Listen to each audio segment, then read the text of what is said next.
มื้อนี้แม่นมากับพี่บังเนาะมาเบิ่งโรงเรียนวิทยาลัยลาวเยอรมันเนาะอ่าซึ่งเพิ่นเปิดรับสมัครนักเรียนเนาะรับลงทะเบียนเนาะอันนี้แม่นนักเรียนเพิ่นเขามาลงทะเบียนนำเนาะนักเรียนต่างแขวงส่วนนี้ก็แม่นเอกสารประกอบในการเข้าสมัครลงทะเบียนหรือว่าเข้าสมัครเรียนเนาะนี่แม่นนักเรียนเพิ่นรอท่า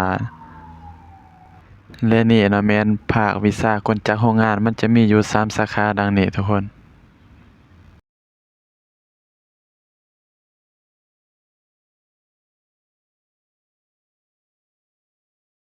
และนี่ก็แม่นภาควิชาไฟฟ้าอิเล็กทรอนิกส์เนาะมันจะมีอยู่5สาขาส่วนตัวนี้ก็แม่นวิชาโลหกรรมแม่นมันจะมีอยู่3สาขาเนาะสามารถอ่านรายละเอียดดังนี้ได้มันยังบ่ทันเอาอันนั้นไปประกาศมา มันยังเอาบัตรท้องถิ่นบัตรท้องถิ่นมาขึ้นเลย ขนาดนั้นน่ะสมัครออนไลน์ก็ได้ แล้วเวลาเลย เพิ่นน่ะเพิ่นให้อันเพิ่นตอนนี้เพิ่นให้สมัครออนไลน์ก็ได้แล้วเนาะ ระยะเรียนในหลักสูตรนี่จักเดือนนะ 3 ปี สามปี ได้ชั้นสูง มีอันนั้นขึ้นให้บ่เลยจะได้คือว่าเป็นจ่ายเป็นจ่าย ตัวนี้จะมีแต่ได้เบี้ยเลี้ยงเดือน500,000สำห แต่ว่า รับ ค่าเทอมบ่ได้จ่ายยังบ่ได้จ่าย ค่าเทอมเป็นปีหนึง2ล้านบาทจะรวมมีทั้งคันเครื่องนุ่งชุดปฏิบัติเพื่อนนักศึกษาเขาจะนุ่งหันได้ชุดหนึงแล้วก็มีเกลือเซฟตี้คู่หนึงแล้วก็ได้แว่นตาได้ถุงมือ มีบัตรประกันอุบัติเหตุคุ้มครอง3 ปี แล้วก็มีอื่นที่ว่าจะรวมอยู่ในนั้นก็คือ2ล้านบาทรวมทั้งค่าเรียนของต่อปี ก็ได้อันนั้นมีขึ้นอยู่แบบที่อยู่วิทยาลัยระเบียบมีขึ้นแล้วนั่นให้เตรียมที่เลย บรรยากาศในโรงเรียนได้ผู้สาว2คนนี่เขาก็มาเรียนเนาะน่าจะแม่นเรียนประมาณปี2ปี3เนี่ยลืมบอกก็ฝึกงานแหละนี่ซ้อมแป้งได้หั่นแม่นเฮามาฟังคำแนะนำหรือว่าคำเรียนจากอ้ายเพิ่นเนาะเพิ่นมาฝึกงานเด้ งานฝึกงานโรงเรียน ที่ก็เรียนอยู่ใส่ที่นี่เพื่อน แต่ก่อนเราอยู่ใส่สมบูรณ์กันแล้วขึ้นมาเฮียนทีหาแล้วมาเฮียนปีแรกนี่ นี่เพิ่นอยากเรียนแนะนำเพิ่นเบิ่งลูกค้าเพิ่นเบิ่ง จะได้ความรู้สึกนี่แบบว่าเรียนในศาสตร์นี่เพราะว่าเจ้าของหันคันว่าจบว่ามัธยมศึกษาหันจบโดนแล้วประมาณ2-3 ปีแล้วก่อนนะ อันนี้ขึ้นกับผู้มักแล้วอันนี้นะคันว่าเฮามักมาสายนี่มันกระชับอันนี้มันมีวิชาทีมเพิ่มเองอยู่นะ อืม ธรรมศาสตร์นี่ จบไปคันมีข้อมูลอะไรกับไปตั้งเป็นกะลาก็ไปเลยก็ได้ แม่นมาเฮ็ดเลี้ยงนี่จบไปมีเลี้ยงเฮ็ดงานทำตลอดเลยนะนี่นะแล้ว อันนี้พักอยู่นี่นะพักอยู่นี่ เราพักอยู่เฮือนที่ไหนพักอยู่เฮือนอยู่แกงปลาย่างนี่นะ โอ้ไปละ แม่เที่ยว เที่ยว เที่ยว เรียนให้งานเรื่องนี้เฮ็ดอยากเติมบ่ อันนี้ล่ะโรงงานทุกงานเด้อโรงทุกงานอยู่เฮียนแต่บางคนส่วนหลายเขาจะมาทุกงานอยู่นอกเลยนั่นน่ะก็มี 4-5 คนมาทุกงานอยู่เฮียนนี่ทุกงานไปซองเดือนนึงก็กลับมาเฮียนในเก่า อ๋อมันมีส่วนอยู่คนเดียวกันวะอยู่ใส่สมุนก็มีส่วน บ่บ่มี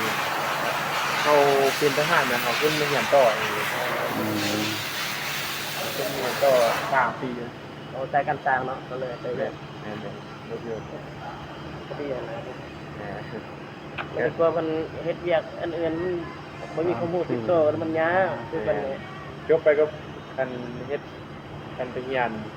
ครูเฮียนเดี๋ยวจบไปเหมือนจะเรียนเบียกยากเหมือนนะ ก็น่าโยกใกล้แล้วก็ยากนะ แล้วที่ปีอ่ะ 23 สาวสามเขา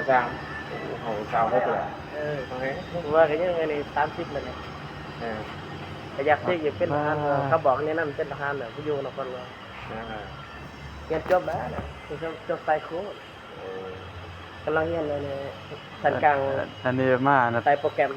ครูบาเราแนะนำให้มาลองสอบถามเบิ่งเขาเจ้าเบิ่งนะเลยมานำมามาซะได้ เออ 3 ปีนะระบบ3 ปี แม่น บ้า การสู้รบ โอ้ค่าเดียวเหรอเขาอยู่ไปคือค่าเดียวเหรอ แม่น มันเจอของเขาบ่ได้เขาบ่ตั้งใจเลยได้เจอบ่ได้ยังจักอย่างเลย อืม เจอว่าที่วัดน่ะเรียนครูกันบ่ได้จักอย่างเด้อจะต้องเป็นครูป่าพอไปนำโมซื่อ ส่วนหลายนี่เขาเจะเรียนในทฤษฎีกับภาคปฏิบัตินี่ตัวได้หลายก่อนเพิ่นลง เพื่อนหลายว่าเฮียนคิดสักทีมี สู้ได้เฮียน อืม จริงๆเลย แม่นบ่โตจริงก็บ่สู้ได้เฮ็ดน่ะตอนเฮียนนี่บ่สู้ได้เฮ็ดหยังมีแต่ตอนลงทุกงานนี่ยังฮู้ อ๋อ มีแต่ตอนลงทุกงาน อืม ตอนเฮียนนี่เพิ่นเฮ็ดฮู้แต่บ่ลอกไปก็จังได๋แต่ลกแล้วเปลี่ยนคาดเปลี่ยนเลยนะ อืม แต่ก็อธิบายที่พอดีนะ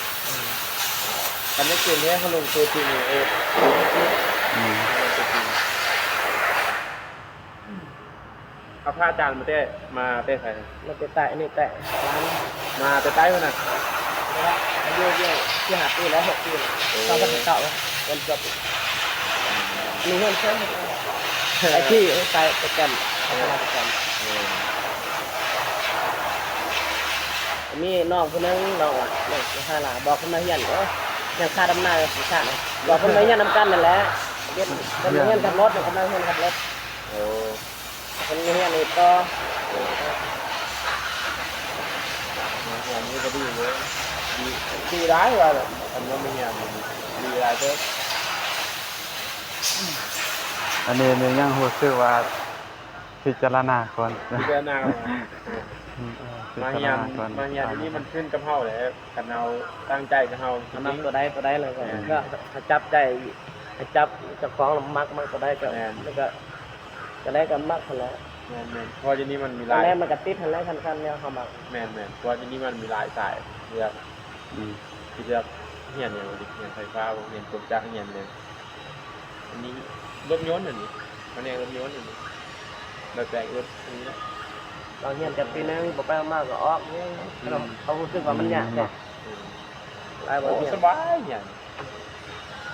ฮียนปีฮียน เอาบ่ ปีหนึ่ง ฮัก เฮียน คือเพิ่นว่าคันว่าเฮียนคะแนน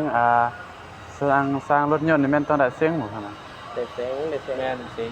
โอ้ยสิงคือ พอมันแล้วที่เสียง บ่คิดว่า พอมันเป็นที่เสียง แม่น มันขาดคนเฮียนบ่หลายเลยก็มาซื้อของเรา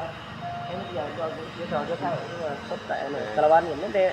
มันก็ไปไปไทยแล้ว อาจจะอยากไปตั้งประเทศเมื่อตอนเงินเดือนสูง ไปเกาหลีญี่ปุ่นเสียงมันเดือดเสียงมันเยอะไปต่างประเทศได้ภาษาแต่ว่ามันได้ผมพูดได้เต็มได้เดียวแล้วอ่ะได้เต็มภาษา แม่น เดี๋ยวเนี่ยผมพูดในอื่นมัน ทางโรงเรียนเพิ่นจะปิดรับแม่นภายในเดือนสิงหานี่เด้อเนาะ